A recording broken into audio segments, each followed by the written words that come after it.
लोकसभा चुनावों के बाद फिर से केंद्र की सत्ता पाने के बाद भारतीय जनता पार्टी के लिए आए दिन मुश्किलें बढ़ती ही जा रही हैं। यही कारण है कि साथियों की बैसाखियों के सहारे टिकी एनडीए की ये खिचड़ी सरकार भी मानो कांटों पर ही टिकी हुई है, क्योंकि सरकार बने अभी 3 महीने का भी वक्त पूरा नहीं हुआ है। लेकिन नरेंद्र मोदी की अगुवाई वाली इस एनडीए सरकार को लगातार परेशानियों का सामना करना पड़ रहा है।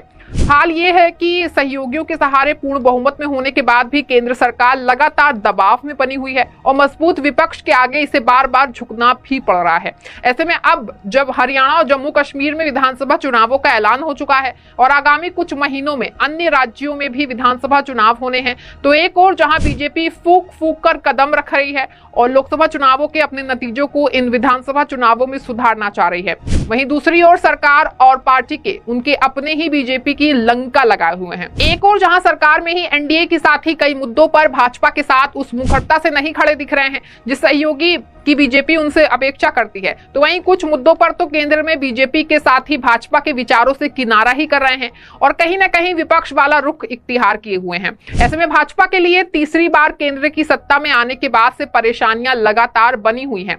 कई मामलों पर भाजपा को केंद्र में होने के बाद भी पीछे हटना पड़ा है और अपने फैसले को वापस लेना पड़ा है।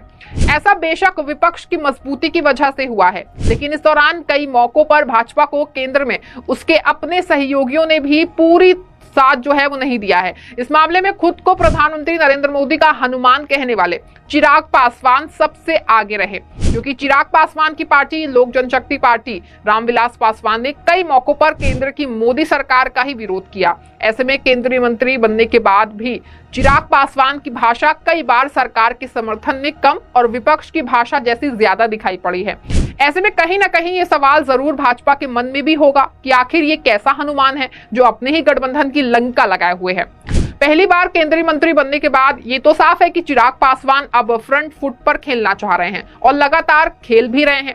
इसका एक कारण ये भी है कि केंद्र का साथ होने के चलते चिराग इसी बहाने प्रदेश की अपनी सियासत को भी चमकाना चाह रहे हैं, लेकिन अपनी प्रदेश की सियासत को चमकाने के चक्कर में चिराग अपने कई फैसलों से भाजपा और पीएम मोदी की मुश्किलें बढ़ा रहे हैं। इसीलिए राजनीतिक विश्लेषक भी ये नहीं समझ पा रहे हैं कि आखिर चिराग फ्रंट फुट पर आकर खेल किसके ले रहे हैं, सरकार के हित में या विपक्ष के हित में, क्योंकि अपनी सियासत चमकाने के लिए चिराग अपनी ही सरकार का विरोध कर दे रहे हैं। इसके चलते कई बार उनकी भाषा विपक्ष की ही तरह जो है वो लगने लगी है। चिराग पासवान केंद्र में पद मिलने के बाद राजनीति में अपने कद पर विशेष ध्यान देने लगे हुए हैं।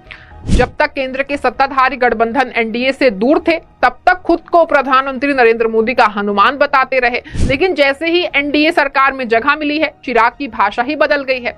अब वो केंद्र की कम प्रदेश की सियासत को साधने का प्रयास ज्यादा कर रहे हैं। यही कारण है कि चिराग का हाल वोकल फॉर लोकल वाला हो गया है। इस चक्कर में वो कई बार केंद्र की मोदी सरकार के ही खिलाफ खड़े हो जा रहे हैं।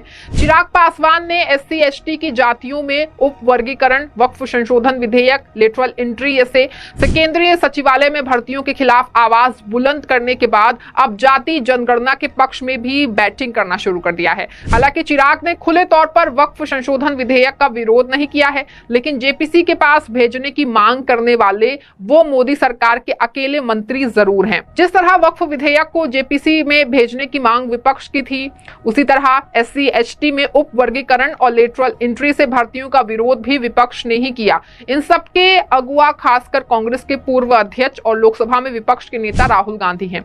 चिराग ने भी इन सभी मुद्दों पर राहुल की लाइन ही ली है। अब जब राहुल ने सीधे सीधे पीएम मोदी को चुनौती दे कर कहा कि वो देशव्यापी और जातिगत जनगणना करवा कर रहेंगे, तो चिराग ने यहाँ भी सुर में सुर मिला दिया है। ऐसे में सवाल ये है कि चिराग किसके साथ हैं? वो मोदी के हनुमान हैं, लेकिन सुर में सुर राहुल गांधी के मिला रहे हैं। बेशक चिराग, उनकी पार्टी और उनके समर्थक ये कह सकते हैं कि ऊपर के सभी मुद्दों पर उनका स्वतंत्र पक्ष है, इसके पीछे किसी की प्रेरणा नहीं है, लेकिन जब एक के बाद एक लगातार सभी मुद्दों पर अगर सत्ताधारी घटक दल का स्टैंड विपक्ष की रणनीति में फिट हो जाए तो सवाल तो उठेंगे ही ना। सवाल ये भी है कि चिराग किधर से खेल रहे हैं और किसके खिलाफ। जाति जनगणना पर विपक्ष के सुर में सुर मिलाते हुए चिराग पासवान का कहना है कि मेरी पार्टी का जाति जनगणना के पक्ष में हमेशा से स्पष्ट रुख रहा है। हम जाति जनगणना चाहते हैं क्योंकि कई बार केंद्र और राज्य दोनों सरकारें जाति को ध्यान में रखकर योजनाएं बनाती हैं। ये योजनाएं विभिन्न जातियों को मुख्य धारा में लाने के उद्देश्य से बनाई जाती हैं। ऐसी परिस्थितियों में सरकारों के पास हर एक जाति की आबादी की सटीक आंकड़े रहने चाहिए। कम से कम ये आंकड़े होने तो जरूर चाहिए ताकि आबादी के अनुपात में फंड का आवंटन हो सके। चिराग पासवान ने आगे कहा कि बात चाहे योजनाएं लागू करने की हो या फिर किसी खास जातियों को मुख्य धारा से जोड़ने की, सरकार के पास ये आंकड़े होने ही चाहिए। चिराग की भाषा काफी हद तक विपक्ष व राहुल गांधी की इच्छाओं जैसी ही है। वहीं गौर करने वाली बात यह है कि चिराग पासवान ने रांची में ये बातें राहुल गांधी की प्रयागराज में जातीय जनगणना पर दिए बयान के ठीक अगले दिन कही।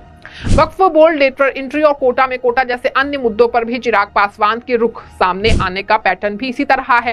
पहले विपक्ष ने मुद्दा उठाया, फिर चिराग की तरफ से समर्थन आया। सवाल यह है कि अगर चिराग के पास सरकार के लिए रूल्स एंड रेगुलेशंस की कोई लिस्ट है तो वो तो कैबिनेट के सदस्य हैं, उन्हें अपनी लिस्ट सरकार को सौंप देनी चाहिए। अगर ऐसा नहीं हो रहा है तो आखिर इसके पीछे वजह क्या हो सकती है? क्या सरकार जो फैसले लेती है उस पर कैबिनेट में चर्चा नहीं होती है? अगर होती है तो क्या चिराग को उस प्लेटफॉर्म का उपयोग करने, विचार रखने के लिए नहीं करना चाहिए? अगर कैबिनेट में चर्चा के बिना ही इतने बड़े फैसले ले लिए जाते हैं तो क्या चिराग को इस पर सवाल नहीं उठाना चाहिए? या फिर सरकार में शामिल होने के बाद भी चिराग को वो वैल्यू नहीं मिल रही है या उनकी सुनी नहीं जा रही है, इसीलिए वो अपनी बातों को सरकार या कैबिनेट बैठक में ना करके सार्वजनिक रूप से कर रहे हैं? या फिर चिराग इन बातों को सार्वजनिक तौर पर कहकर सिर्फ और सिर्फ बिहार में अपनी सियासत चमकाने और वोट बैंक को बढ़ाना चाह रहे हैं? बेशक सरकार के अंदर से आवाजें उठना एक मजबूत लोकतंत्र के लिए अच्छा है और उठनी भी चाहिए, लेकिन जिस तरह की तानाशाही मोदी सरकार में होती रही है और जिस तरह से चिराग विपक्ष के स्टैंड के बाद वो ही बात कर रहे हैं, उस पर सोचना तो बनता ही है। क्योंकि राजनीति के बारे में ये कहा जाता है कि यहाँ कुछ यूं ही नहीं हो जाता, सबके पीछे सोची समझी रणनीति होती है। ऐसे में अब चिराग की क्या रणनीति है, ये सवाल है कि क्या चिराग की रणनीति अपनी राय रखने की कम और सरकार की नकेल कसने की ज्यादा है? चिराग की पॉलिटिक्स और विरोध पर गौर इसलिए भी करना बनता है क्योंकि चिराग के पास सिर्फ 5 सांसद हैं, जबकि चंद्रबाबू नायडू और नीतीश कुमार उनसे कई गुना ज्यादा ताकतवर हैं। उन दोनों में किसी ने अपने को कभी मोदी भक्त या उनका हनुमान भी नहीं बताया, लेकिन वो आज मुखर भी नहीं है। बेशक वक्फ बोर्ड जैसे मुद्दों पर नीतीश की जेडीयू में भी खलबली है, लेकिन उतनी मुखरता से खुलकर सरकार के विरोध में नहीं आवाज उठा रहे हैं। राजनीति तो वो भी कर रहे हैं और अपने वोट बैंक की चिंता तो उन्हें भी है। फिर चिराग का ऐसा कौन सा स्पेशल वोट बैंक है जिससे ना चंद्रबाबू नायडू और ना नीतीश कुमार को कुछ लेना देना है? ऐसे में चिराग के इन बयानों व प्रतिक्रियाओं का सवाल उठना तो लाजमी है। साथ ही सवाल ये भी है कि आखिर चिराग किसकी साइड से खेल रहे हैं? अगर वो पीएम मोदी के हनुमान हैं तो उनकी ही सरकार और भाजपा की लंका क्यों लगा दे रहे हैं? या फिर क्या चिराग का मन कुछ ही महीनों में डोलने लगा है और वो बिहार विधानसभा चुनाव के लिए अभी से ही अपनी जमीन तैयार करने में जुट गए हैं?